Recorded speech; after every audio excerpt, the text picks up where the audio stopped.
Hola mundo, son las 5:44 de la mañana, de la madrugada, del lunes 3 de julio de 2023 en la ciudad de Madrid, España. Saludos amigos. Bueno, como yo siempre hago estos videos muy personales, no me limito al tema, no gano dinero con ellos, etcétera. Bueno, les comentaré que desde el martes en la noche estoy sin wifi o wifi, sin televisión de ningún tipo y en el móvil solo datos móviles. Y el ordenador porque no lo he necesitado, pero tampoco hay wifi para él, pero estamos en vacaciones y no estoy dando clases online porque no hay alumnos, ¿no? En este momento. Estoy tomando una decisión drástica con Vodafone, ¿no? Bueno, hoy me pasé todo el día aprendiendo cómo configurar una red wifi personal, sin depender de ninguna compañía.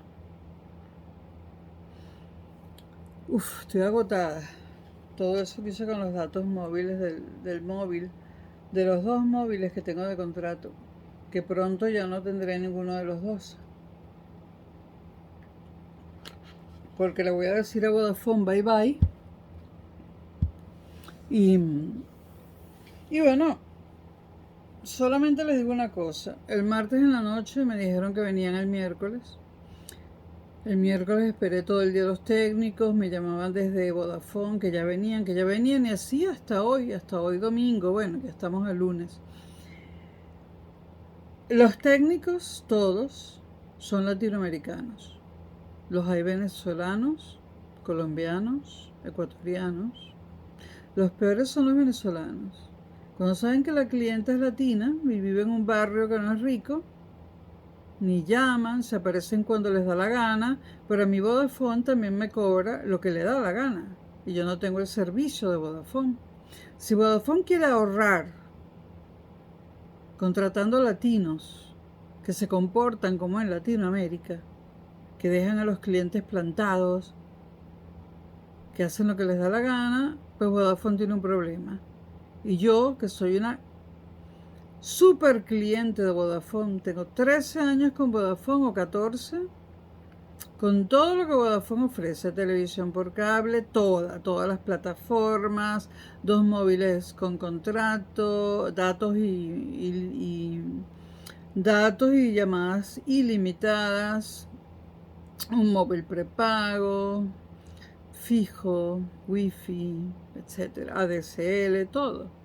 Voy a tener mucho menos que eso, pero voy a configurar mi propia red Wi-Fi o Wi-Fi. Afortunadamente tengo conocimientos para hacerlo, que no estaban en la memoria RAM de mi cerebro, estaban en el disco duro, pero bueno, estoy trayendo a la memoria RAM los conocimientos y al final de la semana, como muy tarde, tendré mi red Wi-Fi propia instalada y le digo adiós a Vodafone, a Movistar, a Orange, a todas. Yastel, Más Móvil, que se vayan todas. Y la tele la voy a ver por streaming, tendré que pagar algunas cuotas, he bajado un montón de apps para ver lo que más me interesa y ya, menos cómodo pero más barato y eso sí, sin las burlas de el personal de Vodafone. Cuando hay datos, bueno, ustedes saben que en Europa, más que en Estados Unidos, se manejan una gran cantidad de datos que son públicos. Hay un dato que me llamó mucho la atención yo tengo 18 años aquí, pues hace unos 13, 12 años, y fue que estaban entrevistando a una funcionaria del Ministerio de Fomento en la tele y ella dijo, cuando le hablaron de las altas tarifas telefónicas, ella dijo que no podían hacer nada desde el Ministerio de Fomento, desde Protección al Consumidor, porque, por ejemplo, dijo, por ejemplo, Vodafone factura más que España, es decir, el PIB, el Producto Interno Bruto o el Producto Interno Neto de España es inferior al de Vodafone. Las multinacionales, y esto lo saben los que han estudiado doctorados en administración, yo apenas tengo un máster en administración, pero también lo sé, y lo sé por Chávez, porque Giordani le habló mucho de ello a Chávez, y un día en la televisión Chávez dijo, PDVSA es un estado dentro del estado, y es más poderoso que el estado venezolano porque tiene más dinero. Y yo dije, mucha gente se habrá reído, no, pero era cierto. Y las multinacionales son estados. El más grande de todos es el Vaticano. Y el segundo en tamaño, la Coca-Cola, de los antiguos, digamos. De los tecnológicos, depende, ¿no? Durante mucho tiempo Amazon fue el que más facturaba de los tecnológicos. El caso es que sí es cierto, y Vodafone ha mejorado mucho desde hace 8 años, o 10, o 12. Es decir, su factura es el número 1 en España y en muchos países de Europa.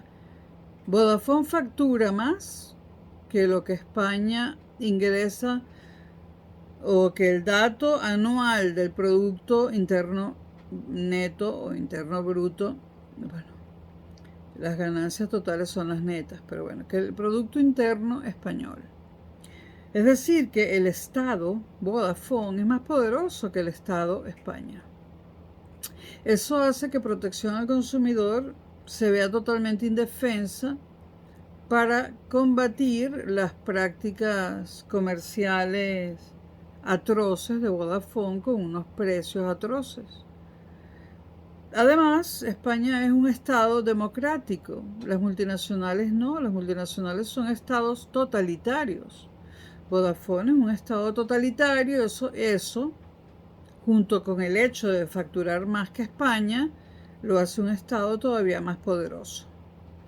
Porque eso es obvio, porque las multinacionales son estados totalitarios, tienen un CO, es más, se llama CO, comandante en jefe. Y una orden, o sea, el comandante en jefe manda sobre todo el mundo, y estos dos mandan sobre estos 10, y estos 10 mandan sobre estos 50, y esos 50 mandan sobre 1000 personas. Totalitario total. Entonces, un estado que factura más que España y que además es totalitario, España no puede defender a los consumidores ante semejante cosa. Por eso yo he dicho que el capitalismo actual no funciona. Lo he dicho en muchísimos videos, tanto del canal Clea Forever como del canal de Historia. Por cierto, esto va para el canal de Historia. Quizás lo suba a ambos, pero por favor, afíliense al de Historia para no tener que subir a ambos, que ahora subo con datos móviles, más lento. ¿Qué estaba diciendo yo? Bueno, ahí ustedes lo ven. El mundo lleno de multinacionales fundiéndose, además fusionándose unas con otras, cada vez más poderosas porque cada vez son más grandes y son totalitarias. Y los países pequeños estados democráticos. ¿Qué son las multinacionales? Un producto del capitalismo del siglo XXI y de finales del siglo XX. Es más, desde las últimas 3 décadas del siglo XX o más. Por lo tanto, ese capitalismo representado por las multinacionales no es consono con la democracia, porque las democracias de los países no se pueden defender de las multinacionales totalitarias. ¿Y quién produce multinacionales totalitarias? El capitalismo. El capitalismo no es consono con la democracia. Tampoco lo era el comunismo, pero el capitalismo tampoco lo es. Siempre dije que si caía la Unión Soviética tenían que caer los dos, porque venían en combo. Mundo de los socialismos reales y mundo capitalista vinieron en combo y se tenían que ir en combo. Los socialismos reales se fueron, el caso de Venezuela, Cuba, en Occidente no tiene ninguna importancia, ¿no? Realmente todo es capitalismo y China está en Asia y además en la parte económica es capitalista. Corea del Norte es cerrado al mundo, así que no tiene nada que ver. Y Rusia es un país democrático y capitalista. Que es una democracia débil, sí, que es un capitalismo débil, sí, pero es democrático y capitalista. Entonces, ya no hay socialismos reales. Cuba y Venezuela no influyen para nada no influyen en lo absoluto en cómo se desenvuelve el mundo occidental. Y el capitalismo está trayendo problemas horribles porque tenía que morir junto con él.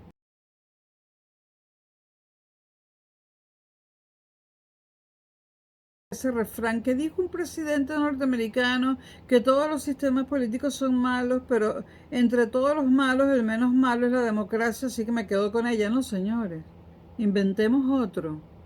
La democracia no tiene ni 200 años. O sea, antes se independizó América Latina, antes de que existiera la democracia moderna y antes de que existieran los socialismos reales y el comunismo.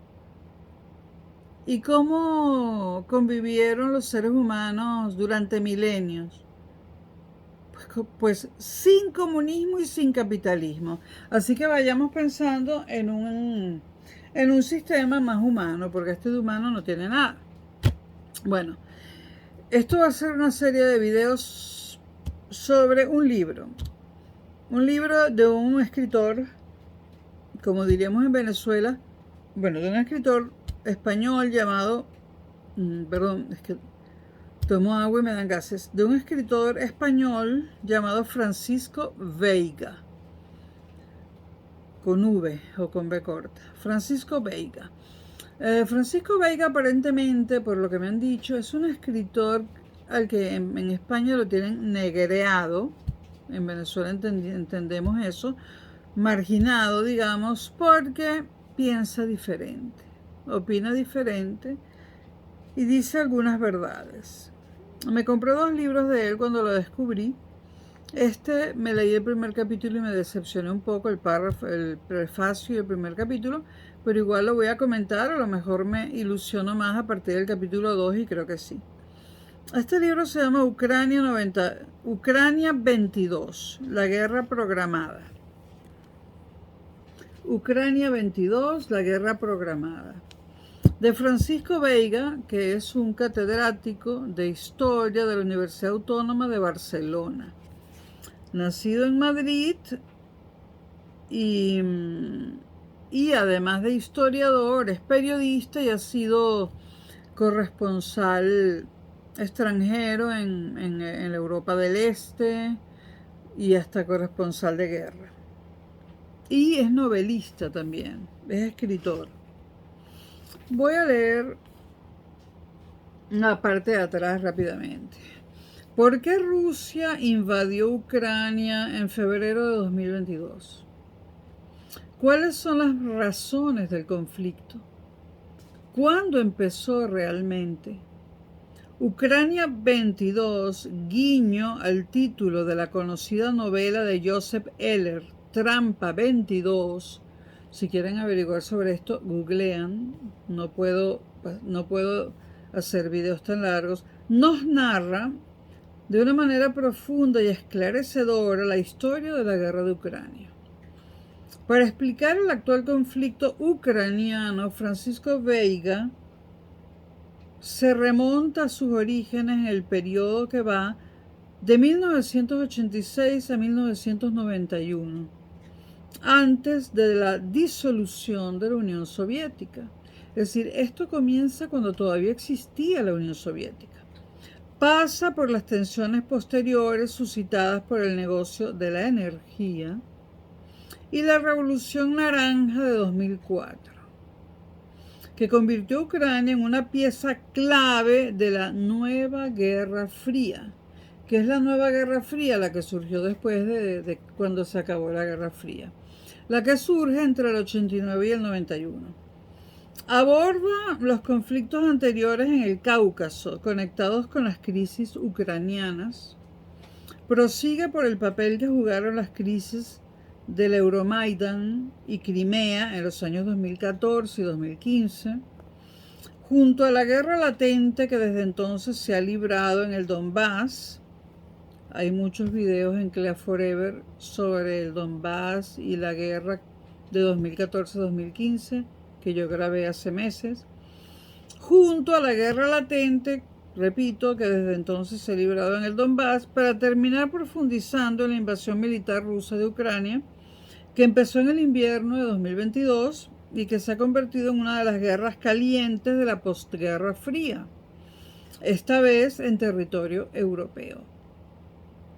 Veiga analiza el conflicto dentro del nuevo paradigma internacional surgido en los años 2020 y 2021, consecuencia de la pandemia del COVID y sus efectos económicos. Las nuevas alianzas militares, como los acuerdos de Abraham, y la aparición de nuevos actores internacionales como Turquía, Israel, Polonia y Hungría, y replanteamientos estratégicos locales, como el proyecto Intermarium, muy poco conocido a este lado de Europa, es decir, en la Europa occidental, sin olvidar el papel jugado por la Unión Europea, la OTAN y Estados Unidos. En el fondo de este análisis histórico se halla la labor investigadora de Francisco Veiga, catedrático de Historia y autor de numerosos libros sobre los avatares históricos de los últimos años, pero también su vivencia personal como testigo directo sobre el terreno de lo sucedido en Europa del Este y Turquía antes y después de la caída del muro.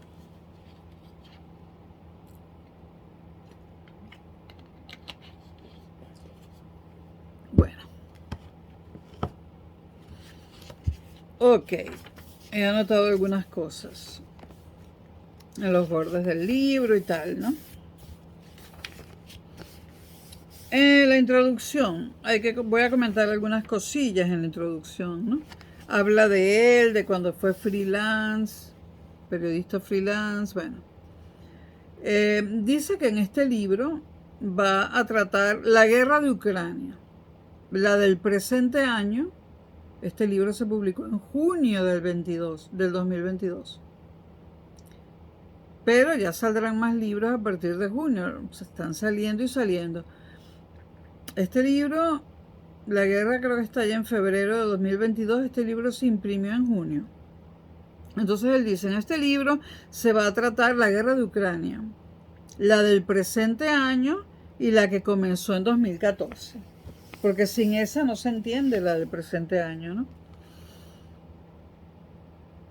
Bueno, aquí está la fecha en que comenzó o en que se reanudó la guerra de Ucrania.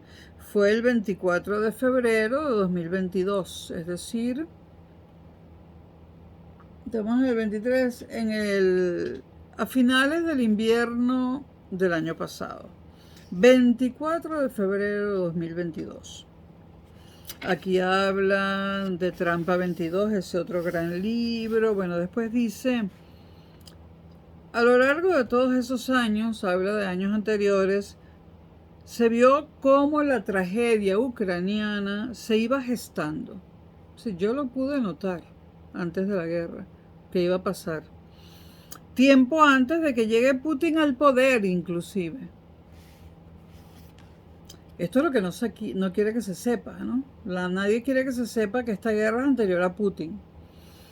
Él habla de los protagonistas de la Ucrania independiente también, algunos olvidados, yo no los voy a mencionar todos. Voy a mencionar a Víctor Yushchenko, que mucha gente en la televisión, muchos presentadores dicen Víctor Yukashenko, pero es Víctor Yushchenko, porque Yukashenko es otro. Víctor Yushchenko, líder de la Revolución Naranja. Es un personaje del que habría que hablar para entender todo esto. Hay dos personajes ambiciosos como Leonid Kuzma o Víctor Yanukovych, que también son importantes para explicar el porqué de esta guerra.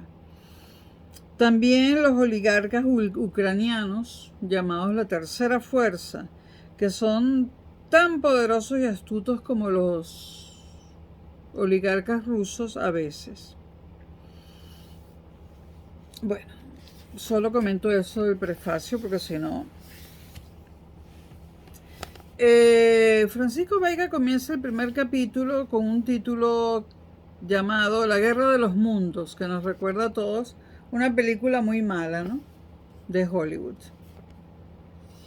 Y tiene dos subtítulos: La Guerra de los Mundos, el guión Hackett o Hackett, Hackett, nombre inglés, el guión Hackett, doble T. El guión Hackett para una tercera guerra mundial 1985. ¿Qué es esto? Bueno, Hackett fue un militar británico que se jubiló y cuando se jubiló escribió un libro supuestamente de ficción que se llamaba algo así como La Tercera Guerra Mundial 1985, ¿no? Obviamente no hubo una Tercera Guerra Mundial que comenzara en 1985, todavía estábamos en la Guerra Fría, pero lo que el militar británico Hackett nos quiere decir es que pudo haberla habido porque todo estaba todo programado por si sucedía A, inmediatamente sucediese B. Entonces, en este libro, Hackett, libro de ficción, pero Hackett ha sido un militar, no solamente un militar activo, sino, bueno, tiene vamos a ver si a lo largo del capítulo 1 digo algo, tiene un currículum impresionante. Fue militar, trabajó en embajadas, o sea, el tipo tiene una cantidad de información espectacular. Él no sé si está vivo todavía. Él dice en ese libro, La Guerra de los Mundos, el guión Hackett, que la Tercera Guerra Mundial estalló el 4 de agosto de 1985. Pero como sabemos, la Tercera Guerra Mundial nunca acaeció. Ese relato fue fruto de la veterana fantasía del general británico Sir John Hackett. Yo subrayo algunas cosas, pongo algunas cosas al margen, me leo el libro con ustedes. Hombre, por supuesto que me leo el capítulo varias veces antes de grabar el video. Y subrayo y pongo notas al margen. Estoy mirando los gatos. Tranquilitos, sí, que han comido como leones, como leonas hambrientas. Bueno. Ay, la gata grande le dio una cachetada a la pequeña. Ay, qué gracioso. Le dio dos, Maura. Quiere pelear. Ay, Susan. Pobrecita. Esa es la gata que martirizaron en la calle, que se encontró embarazada en medio de la lluvia. Entonces, poco a poco, día a día, primero no salía de debajo de la mesa de la cocina. 3 días. Muerto de miedo. Y entonces, que haga estas cositas, muy poco a poco he empezado a socializar, pero me alegro tanto de verla, pobrecita, ¿no? Qué vida habrá tenido en la calle.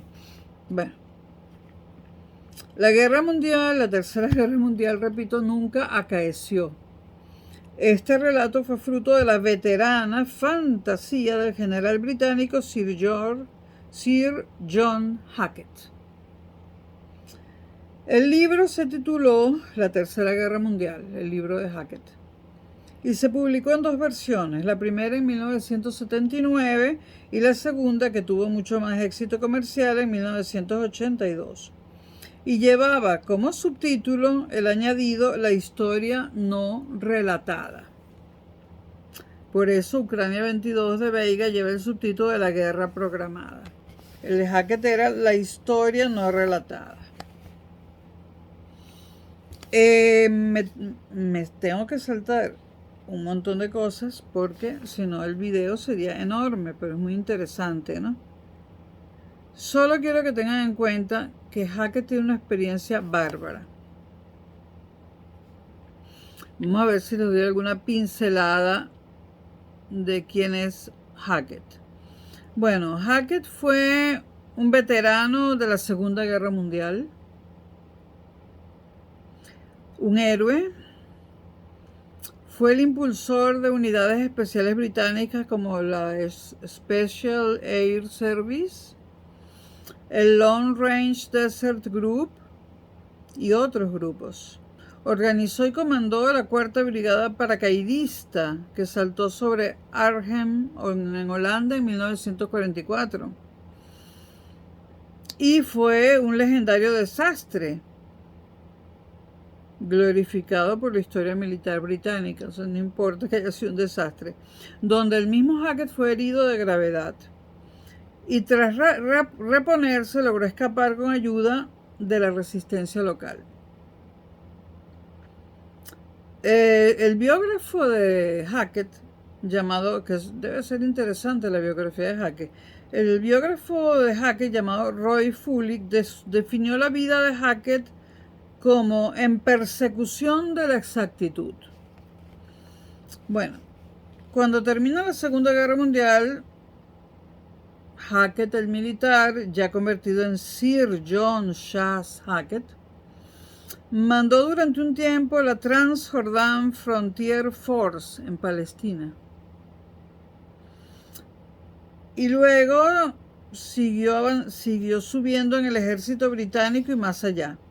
Dirigió también el Royal Military College of Science y devino comandante en jefe del North Ireland Command en 1961.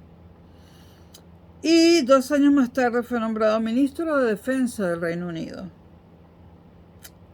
La culminación de su carrera llegó en 1965 cuando fue nombrado general en jefe del ejército británico en el Rin y del Northern Army Group de la OTAN.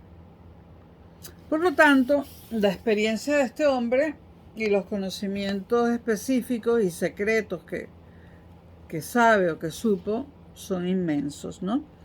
No voy a seguir hablando de él, porque si no me tomaría toda la vida. No, este no es un video sobre Sir John Hackett, sino sobre Ucrania 22. Bueno.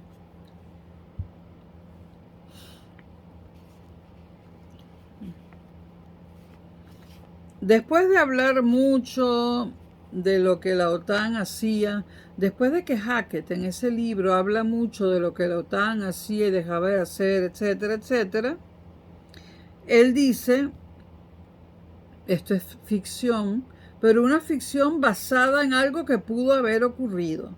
Él dice ficción, ojo, pero basada en algo que pudo haber ocurrido y él lo sabe. Él dice, el 19 de agosto, por ejemplo, el Politburó de la Unión Soviética, 19 de agosto, ¿de qué año está hablando? Bueno, del 85. El 19 de agosto, ficción, el Politburó de la Unión Soviética y el Consejo de Defensa deciden lanzar un ataque nuclear selectivo contra un miembro europeo de la Alianza Atlántica, es decir, de la OTAN. El objetivo seleccionado será una ciudad importante, pero en ningún caso la capital. Se evitaba atacar a los Estados Unidos para evitar una escalada que llevara a un intercambio generalizado de misiles y a la MAD, MAD. MAD significa loco, como saben en inglés, y son las siglas en inglés de destrucción mutua asegurada. Los que vivimos la Guerra Fría desde que nacimos, vivimos aterrados y aterrorizados hasta los años 89 y 91, es decir, yo viví los primeros 30 años de mi vida aterrorizada porque sabíamos que existía la MAD, la destrucción mutua asegurada. Si un bloque, el soviético por ejemplo, atacaba a Estados Unidos respondería y viceversa. Y lo harían con armamento nuclear y el mundo se acabaría. Lo peor en ese escenario hubiese sido quedar vivo.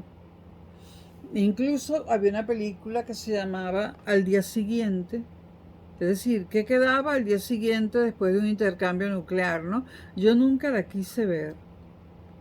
Yo nunca la quise ver y tuve no solamente yo, fortísimas depresiones alrededor en mi adolescencia y mi juventud temprana tuve muy fuertes depresiones y en el mundo entero se suicidaron muchos jóvenes para evitar morir en una guerra nuclear, porque el problema era quedar vivo, ¿no?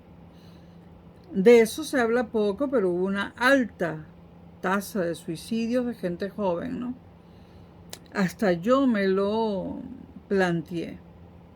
Y eso que yo vivía en Venezuela, pero en una guerra nuclear, bueno, poco importa dónde vives, pero claro, peor es vivir en Europa, los Estados Unidos, o quién sabe, quién sabe. Bueno, entonces, el objetivo seleccionado por el Politburó será una ciudad importante, pero en ningún caso la capital de ningún país. Se evitaba atacar a los Estados Unidos, repito, para evitar una escalada que llevara a un intercambio generalizado de misiles y a la MAT, la destrucción mutua asegurada. Mutual Assured Destruction, bueno. Se planifica un ataque nuclear limitado, el envío de una advertencia como paso previo a discutir con Washington un inmediato alto al fuego. Me salto muchas cosas y sigo. La víctima será la ciudad de Birmingham, en el Reino Unido, con su 1.000.000 de habitantes en aquel momento, 1985.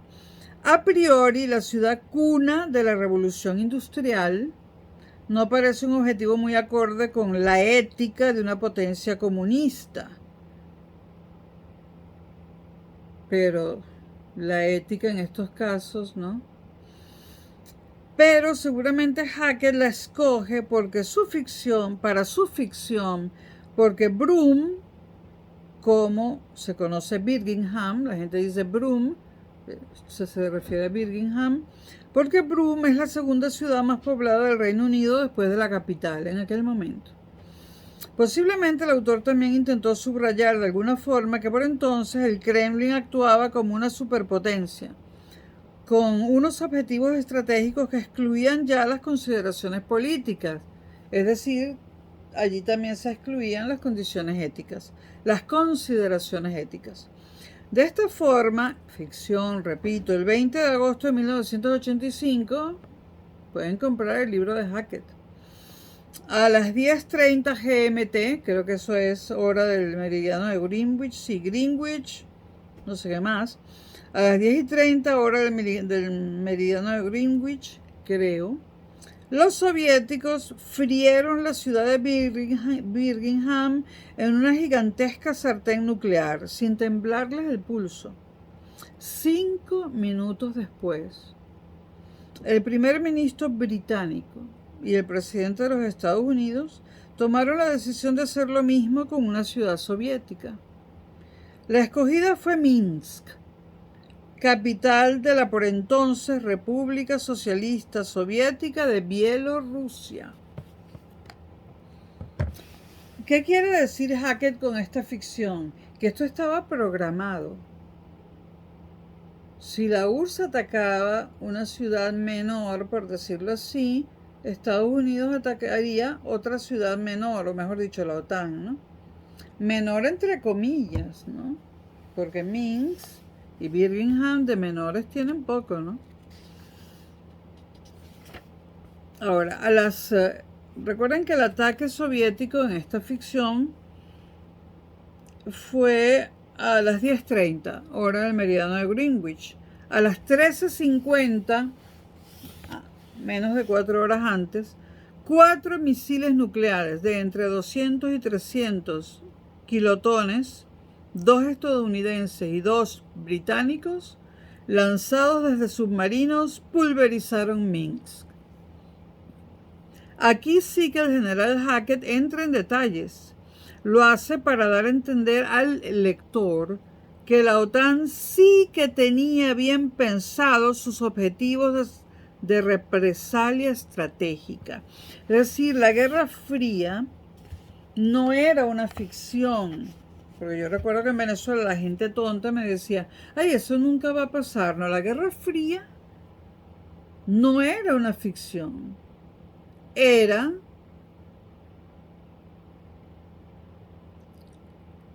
la Guerra Fría nos salvaba de la Guerra Caliente. Si este ataque se realizaba, entrábamos en la Guerra Caliente, pero dentro de la Guerra Fría, tanto la URSS como la OTAN tenían perfectamente coordinados sus planes, tanto de ataque como de contraataque. Esos planes existieron. Los misiles estaban colocados ya donde tenían que estar. Si no, no hubieran podido hacer esto en menos de 4 horas. Esto estaba, o sea, estábamos en la Guerra Fría, pero había misiles por todas partes apuntándose mutuamente, el bloque soviético al bloque, digamos, norteamericano, OTAN. Esto pudo haber pasado.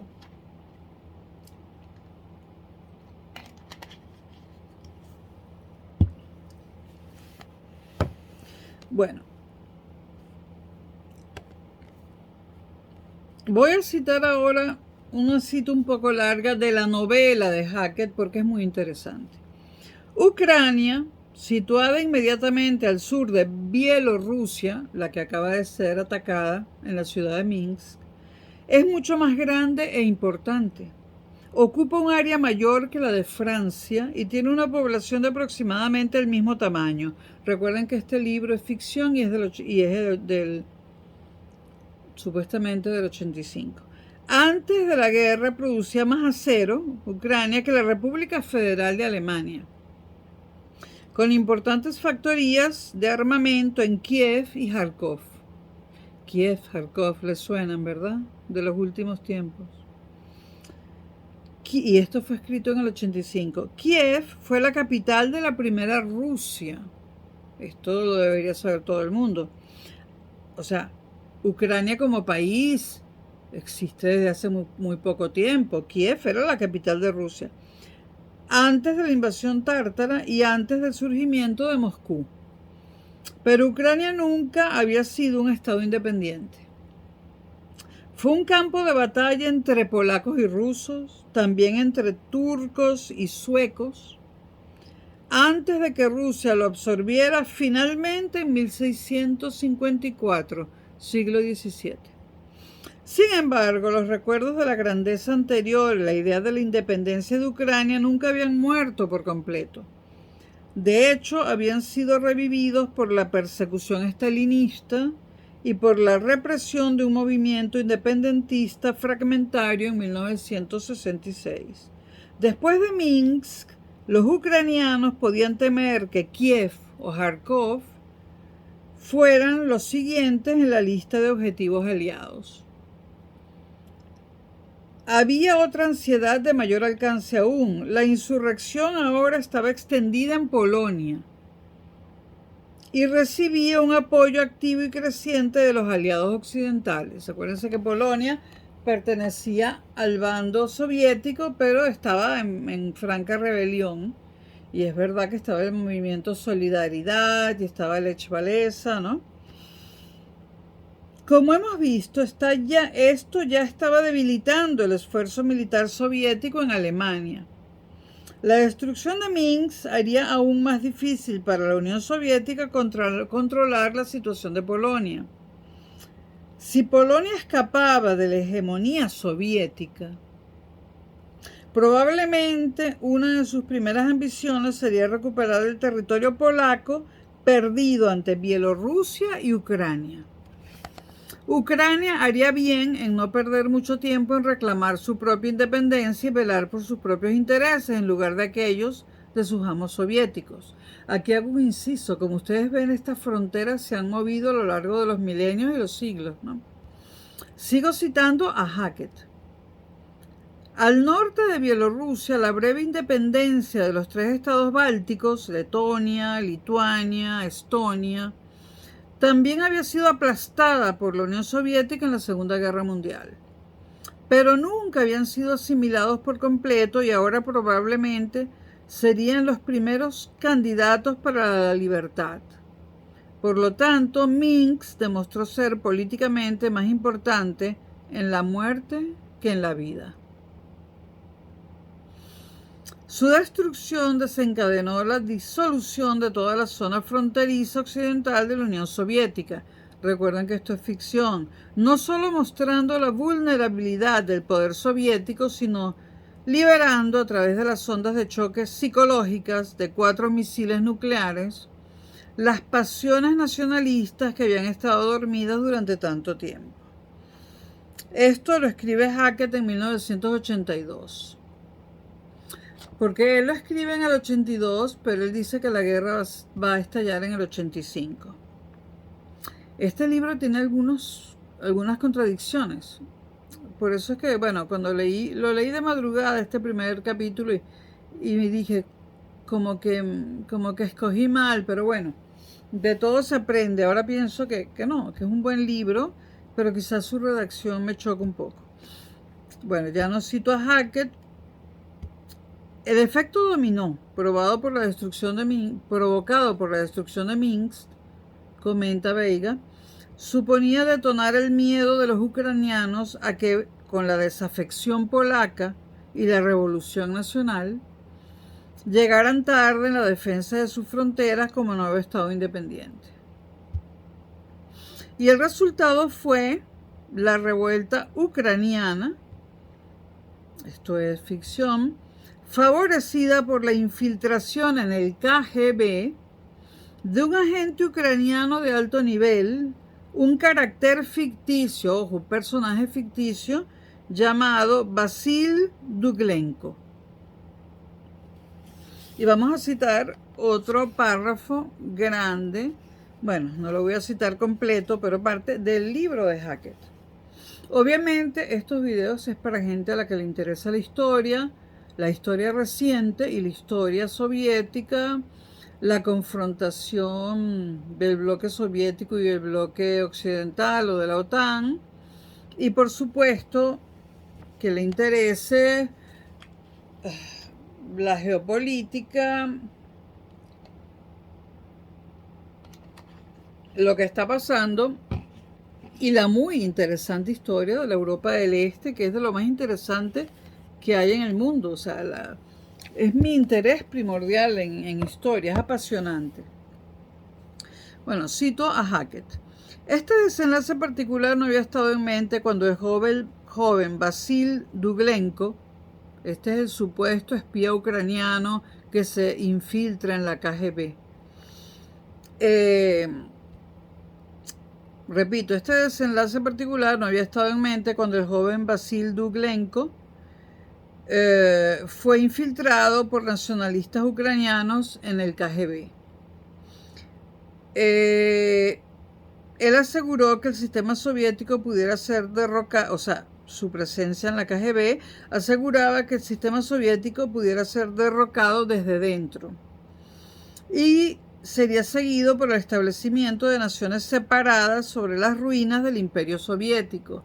Bueno, esto más o menos pasó, o sea, naciones separadas sobre las ruinas del Imperio Soviético, eso ocurrió.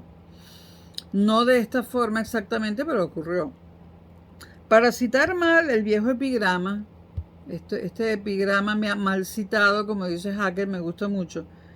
Escúchenlo porque esto se aplica a Venezuela y a cualquier situación, incluso personal.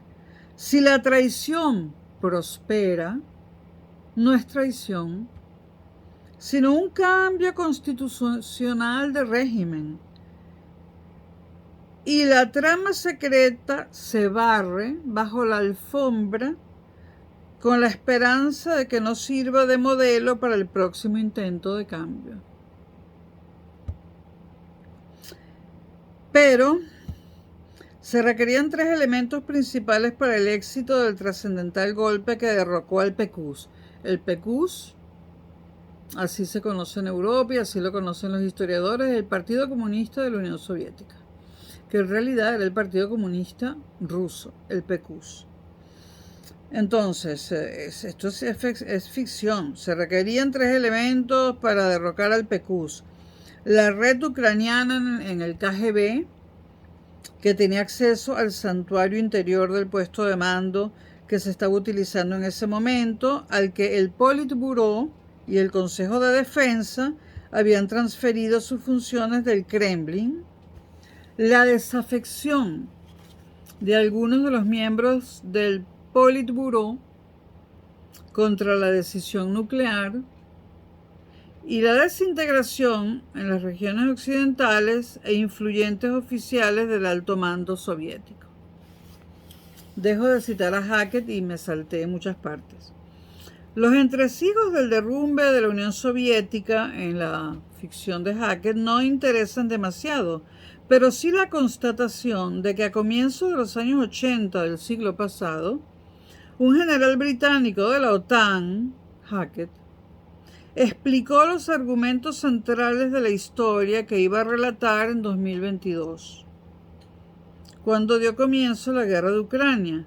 O sea, él explica en el 82, en una novela que dice que la guerra va a empezar en el 85, él explica en el 82 lo que está ocurriendo, lo que empezó a ocurrir en el 22, es decir, 40 años después. No estaba desacertado Hackett, y es que con el currículum militar que tenía muchísima información. La Tercera Guerra Mundial del general John Hackett fue toda una profecía autocumplida. Ahora, ¿por qué estas cosas tan importantes no trascienden al gran público? Porque esto es súper importante, porque no interesa, ¿no? Otra aclaración que tenía que hacer es que para entender este libro hay que tener algún conocimiento de la Guerra Fría, algún conocimiento de lo que fue la Unión Soviética, sus países satélites, Yugoslavia, que la Yugoslavia de Tito, que si bien no era un país soviético, también era un totalitarismo comunista. Cómo estaban los países de la Europa del Este antes de la Segunda Guerra Mundial, conocimientos de la Segunda Guerra Mundial. Es necesario un bagaje histórico que se puede obtener leyendo por cuenta propia, o si uno tiene la suficiente edad, viendo las noticias. Yo tengo la suficiente edad y además, bueno, he leído por cuenta propia y ahora estudio historia formalmente, piano. Perdón. Es que yo me deshidrato por unas pastillas que tomo. Lo que escribió el general Hackett no era sino pura doctrina argumental de la OTAN. Destilación de planes de contingencia, que 40 años más tarde, aunque rancia, seguía vigente. Aquí puse algo con un asterisco. Voy a leerlo porque es importante. Esto es de Veiga, no de Hackett. El esquema Hackett era el siguiente. Se produce el ataque soviético-ruso por sorpresa. El agresor avanza a toda velocidad desplegando masas de tropas y medios blindados en una oleada imparable que avanza como una gigantesca blitzkrieg. Blitzkrieg es un término acuñado en la Gran Guerra, Primera Guerra Mundial. Era la guerra relámpago. Perdón, en la Segunda Guerra Mundial era la guerra relámpago de Hitler. O fue en la Primera Guerra Mundial, pero en todo caso fue una estrategia alemana, la guerra relámpago. Bueno, repito, el esquema Hackett era el siguiente. Se produce el ataque ruso-soviético por sorpresa. El agresor avanza a toda velocidad desplegando mapas de tropas y medios blindados en una oleada imparable que avanza como una gigantesca blitzkrieg y que hará que la guerra no se prolongue más allá de unas 3 semanas o menos, lo cual desembocará en la ocupación militar de toda Europa Occidental. Esa es la única opción posible, no hay otra, la arremetida y la ocupación. Pero el envite es tan desmesurado que el atacante sucumbe por el esfuerzo, colapsa, y el resultado final de toda la historia es el hundimiento del régimen enemigo.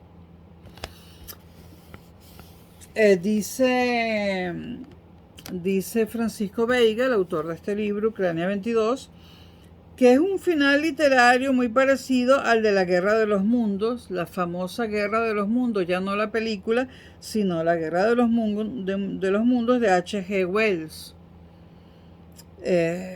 Supongo que la ha leído todo el mundo. La mítica, no, todo el mundo que vea estos videos pues tendrá unos intereses parecidos a los míos, digo yo. La Guerra de los Mundos de H.G. Wells, una novela mítica de ciencia ficción publicada en 1898 y ambientada por su autor en 1904. Todavía es tiempo de leerla, creo que está en Kindle por 0 euros.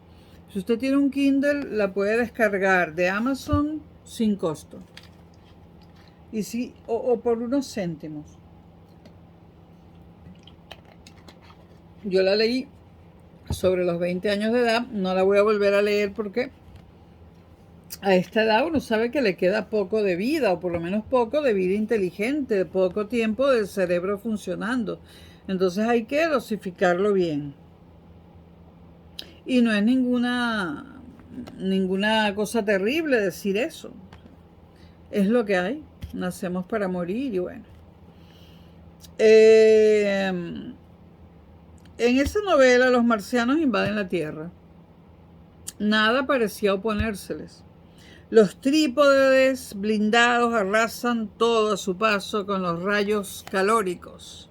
Los invasores, por cierto, son seres parecidos a los osos que se alimentan de humanos a los cuales chupan la sangre. Londres es evacuado. Miles de personas escapan como pueden, sin orden ni concierto y sin destino alguno. Y en el último momento, cuando todo parece perdido y el narrador se ha resignado a su suerte, los extraterrestres mueren masivamente al no poseer defensas contra las bacterias terrestres. Esto me da un poco de risa. El peligro había pasado como en un milagro. Bueno, de todos modos, a pesar de este resumen súper resumido, valga la expresión, de la Guerra de los Mundos, léanla. La visión milagrera de la derrota del mal, como Reagan llamaba por entonces a la Unión Soviética, ahora en Venezuela, los venezolanos de la oposición dicen que el eje del mal son Venezuela, Cuba, Irán, China y Corea del Norte, algo así. Bueno, también estaba Libia y Siria, pero como ya están casi que liquidados, bueno. Pero el término lo acuñó Reagan, ¿no? Reagan llamaba el mal a la Unión Soviética, había que derrotar el mal.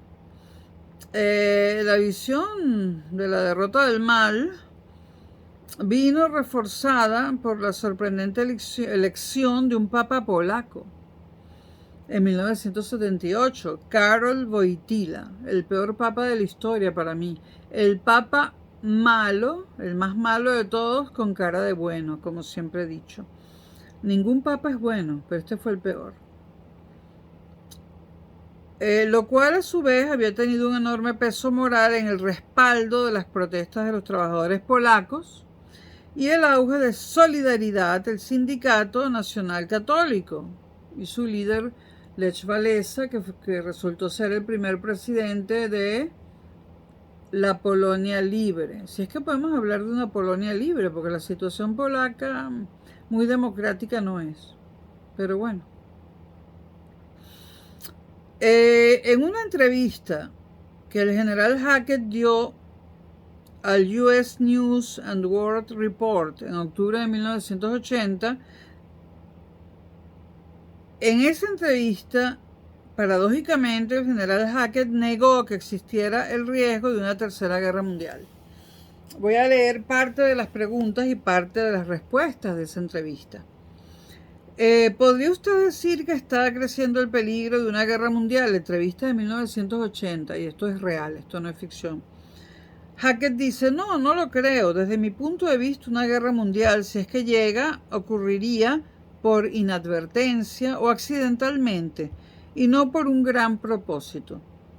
Probablemente ocurrirá, y una vez más tengo que decir, si es que llega, debido a que se haya disparado una situación altamente inestable, a causa de algunos relativamente pequeños incidentes, no en el centro de las cosas, sino en la periferia. Le preguntan a John Hackett, a Sir John Hackett, ¿considera usted la guerra entre Occidente y la Unión Soviética como inevitable o evitable? Y Hackett responde, no leo las respuestas completas, pienso que es evitable. El momento de peligro llegará cuando las contradicciones internas en la Unión Soviética y en el Pacto de Varsovia comiencen a destruir la coherencia de todo el sistema. Lo que sí es probable que ocurra es que se eleve el grado de inestabilidad en el mundo, y ocurrió, donde una convergencia de crisis podría desencadenar la guerra mundial que nadie desea. Esto es lo que me asusta, aunque no veo la guerra como inevitable. Respuestas verídicas de Hackett. Bueno, resulta paradójico porque desde diciembre del 79 en adelante y hasta poco después del 85 se vivió un agravamiento de la Guerra Fría. Fue la época que yo les acabo de decir en la que hubo tantos suicidios de jóvenes y yo andaba desesperada por los campus de la universidad pensando en que me iba a caer un misil nuclear, o sea, era en serio, vivimos muy desesperados. Entonces, entre el 79, y yo me acuerdo que esto lo escuchaba yo en la radio del carro, del coche, yo empecé a conducir en el 79, a los 19 años, porque a los 18 no me llegaba el dinero para comprar un coche usado, y en el 79 logré comprarme uno de tercera mano. Un Mustang 1965 original de tercera mano, que se hizo muy famoso, ¿no? Por supuesto, se la pasaba en el taller, después lo tuneé, y bueno, como no podía pagar el taller, aprendí mucho de mecánica automotriz. No de ingeniería mecánica, de mecánica automotriz. Yo cambiaba radiadores, cambiaba cauchos, cambiaba baterías, limpiaba las bujías. ¿Todavía existen las bujías? No, ¿verdad? Yo lo hacía todo. Entonces, desde diciembre del 79 y hasta poco después del 85, esto lo sabemos, yo tenía entre 19 y 25 años, y me acuerdo que lo escuchaba por la radio del carro, porque Caracas es una ciudad con, no atascos, los atascos de Madrid son una tontería, con trancas. Caracas es una ciudad con trancas, podías estar 1 hora, 2 horas sin moverse el carro, hasta lo apagabas, entonces la radio era muy importante. Yo me acuerdo que todo lo de Afganistán yo lo escuchaba por la radio, la vieja radio del carro o del coche. Entonces, desde diciembre del 79 hasta el 85, se vivió un agravamiento de la Guerra Fría. Fue literalmente una Segunda Guerra Fría por causa de la invasión soviética de Afganistán, algo que recuerdo muy bien y muy vívidamente porque nos tenía atemorizados al mundo entero, porque yo estaba en Venezuela, muy lejos de Afganistán, pero el mundo entero estaba preocupado y aterrorizado. Y sobre todo aquel año y medio con Andropov al frente de la Unión Soviética, durante el cual el mundo pudo haber ido a una guerra nuclear en al menos 3 ocasiones, todas acaecidas en el año maldito de 1983. Ocurrieron 3 cosas. El derribo por un caza soviético del avión coreano de pasajeros KAL-007 el 31 de agosto del 83. Cuando sobrevolaba por error territorio restringido.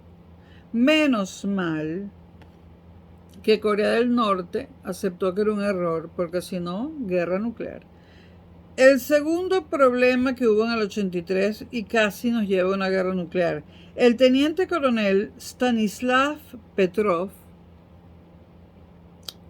una serie norteamericana le dio el nombre de Petrov a un presidente ficticio de Rusia. Bueno, el teniente coronel Stanislav Petrov, entre comillas el hombre que salvó el mundo, interpretaba correctamente como una falsa alarma la detección de lanzamientos de misiles nucleares desde los Estados Unidos.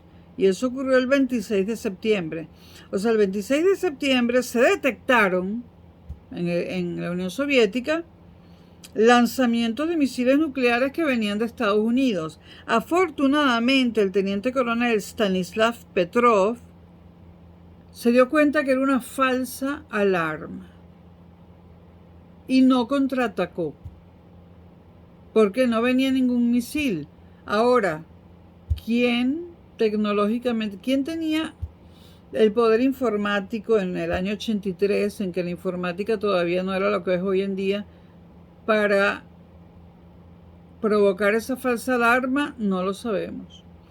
A Petrov se le llamó el hombre que salvó el mundo, porque si hubiera respondido a esos misiles que no venían, pero parecía que venían, guerra nuclear. Y el tercer evento fueron las maniobras militares de la OTAN, Able Archer 83, entre el 2 y 11 de noviembre del 83, en que los soviéticos llegaron a creer que el ejercicio de la OTAN era en realidad una forma de enmascarar un ataque nuclear real contra la Unión Soviética. O sea que en el 83 estuvimos 3 veces a punto de tener una guerra nuclear. Esto no lo dice Hackett, esto lo dice Veiga, un hombre que realmente sabe mucho, tiene 10 años menos que yo. ¿Por qué lo tienen negreado?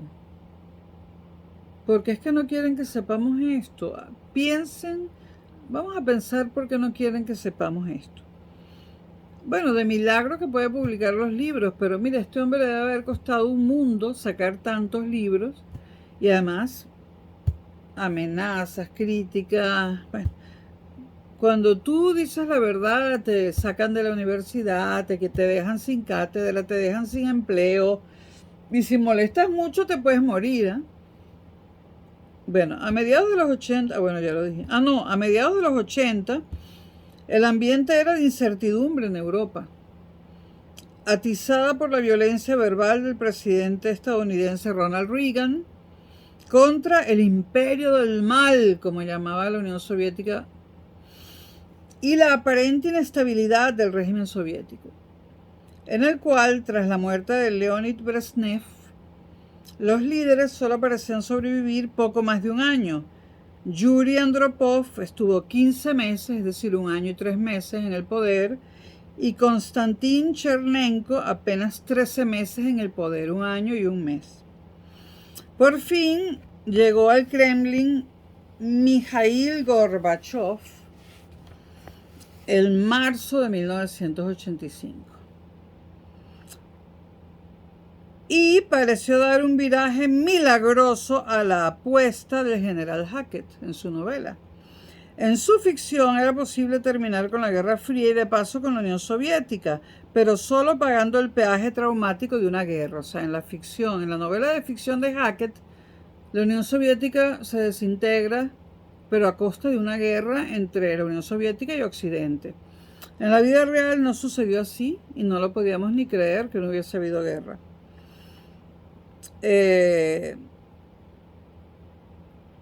Repito, en la ficción del general Hackett, solos podíamos destruir la Unión Soviética pagando el peaje traumático de una guerra, que no llevaría a la MAT. Recuerden que la MAT es la destrucción mutual asegurada, pero sí destruiría vidas y ruina. Y bueno, produciría mucha ruina. Gorbachev y su perestroika hicieron realidad lo increíble: terminar la pesadilla entre sonrisas sin disparar un solo tiro. Y eso empezaba el mismo año en que Sir John Hackett había previsto el comienzo de la Tercera Guerra Mundial. Los estadounidenses en realidad en el fondo nunca creyeron en el milagro. Bueno, algunos preguntarán, ¿esto qué tiene que ver con Ucrania? Tiene que ver. Si no ven la relación, vuelvan a ver el video. Este va a ser el primer video, no sé cuándo haré el segundo y el tercero, pero haré todo el libro. A lo mejor, o sea, este libro es hasta junio, saldrán más cosas, ¿no? Me parece muy interesante. Muy mal papel, lo había en Kindle, lo había en ebook, pero quería tenerlo en papel para poder subrayarlo mejor, rayarlo mejor y pasar las páginas en papel. Yo en el Kindle compro libros que no me interesan tanto, aunque todos me interesan, ¿no? Los que me interesan mucho, todavía sí puedo, los compro en papel. Y también están las bibliotecas públicas. Bueno, espero que les haya gustado esto y es muy interesante. Y nos seguiremos viendo. Mañana no, pero mañana. Hoy, ¿qué hora es? Voy a dormir, vete a saber hasta qué hora. Son las 6:49 de la mañana y ni siquiera me he tomado las pastillas. Bueno, voy a dormir todo el tiempo del mundo y el miércoles me llegan 2 árboles. 2 árboles altísimos para las gatas. 2 árboles rascadores con cuevas. De todo tienen, de todo. 2, porque son 3 gatas. Por cierto, comen como leonas. Su comida, si yo sumo su comida seca, la húmeda y la arena, sin sumar los juguetes ni los rascadores, eso me sale más caro de lo que me sale mi propia comida. Así que voy a ver si hay, así como hay Cáritas para la gente, si hay una especie de asociación que te dé comida, o tendré que darles pienso, no sé. El de perros le hace daño. No sé, porque las gatas, bueno, las gatas en una semana han engordado, es que las tengo las tengo así. Pero es que ellas siempre me piden comida y yo siempre les pongo y se la comen todas. Y vuelven a pedir. Son las gatas más comilonas que he tenido. Les mandan saludos.